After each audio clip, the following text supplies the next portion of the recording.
அஸ்ஸலாமு அலைக்கும் வரஹ்மத்துல்லாஹி வபரகாத்து. ஜமாத் தொழுகைக்கு நாம் தாமதமாக வர்றோம். நம்ம வர்றதுக்குள்ள ஒரு ரக்காத்து அல்லது 2 ரக்காத்து முடிஞ்சிருது. இமாமோடு சேர்ந்து நாம் தொழுகிறோம். இமாம் கடைசியாக சலாம் கொடுத்த பிறகு இமாமோடு நமக்கு கிடைக்காமல் போன அந்த ஒரு ரக்காத்தையோ 2 ரக்காத்தையோ நாம் எழுந்து அதை தொழுகுவோம்.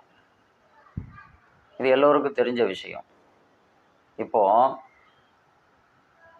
நமக்கு கிடைக்காமல் போன அந்த ஒரு ரக்காத்தையோ 2 ரக்காத்தையோ நம்ம தொழுகிறதுக்காக எந்த நேரத்தில் எழுந்திருக்கணும்?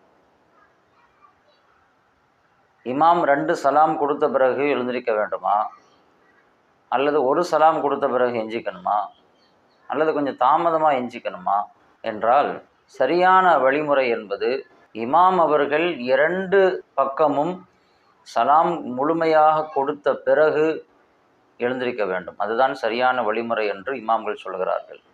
ஏனென்றால் எப்போது இமாமை பின்பற்றுவதாக நம்ம தக்பீர் கட்டிட்டோமோ, இமாமுடைய கடைசி நிலை வரைக்கும் அவரை நாம் பின்பற்றி ஆகணும். இமாமுடைய கடைசி நிலை என்பது அவர் சலாம் கொடுக்கிறது. சலாம் கொடுக்குற வரைக்குமே அவரை பின்பற்றி ஆகணும். அது நம் மீது கடமையாயிரும். தொழுகையினுடைய கடைசியில் வலது பக்கம் இடது பக்கம் 2 பக்கம் சலாம் கொடுப்போம் இல்லையா? இந்த 2 சலாமுமே வாஜிப் என்று சில இமாம்கள் சொல்கிறார்கள். 2 பக்கமுமே சலாம் கொடுக்கறது வாஜிப். அந்த அடிப்படையில் இமாம் அவர்கள் 2வது முறை சலாம் கொடுக்குற வரைக்குமே அவர் கூட நாம் இருந்தாகணும். அதற்கு பிறகு எழுந்திருக்கிறது தான் சரியான வழிமுறை. ஆனால் அதிகமான இமாம்கள் வலது பக்கம் கொடுக்கக்கூடிய அந்த சலாம் மட்டும் தான் வாஜிபு, இடது பக்கம் கொடுக்கக்கூடிய அந்த சலாம் சுன்னத் என்று சொல்கிறார்கள். அந்த அடிப்படையில் குறைந்தபட்சம் முதல் சலாம் கொடுக்குற வரைக்குமாவது இமாமோடு இருக்க வேண்டும்.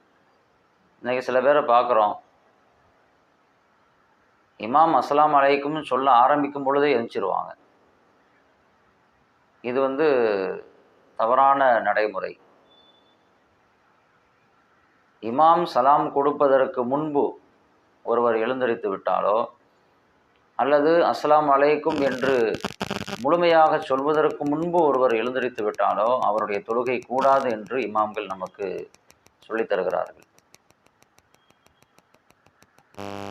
எனவே இதில் நாம் எச்சரிக்கையோடும் கவனத்தோடும் இருக்க வேண்டும். அல்லாஹ் ரப்புல் ஆலமீன் மார்க்கத்தை உள்ளதுபடி விளங்கி அமல் செய்யக்கூடிய நசீபை நம் அனைவருக்கும் வழங்கி அருள் புரிவானாக.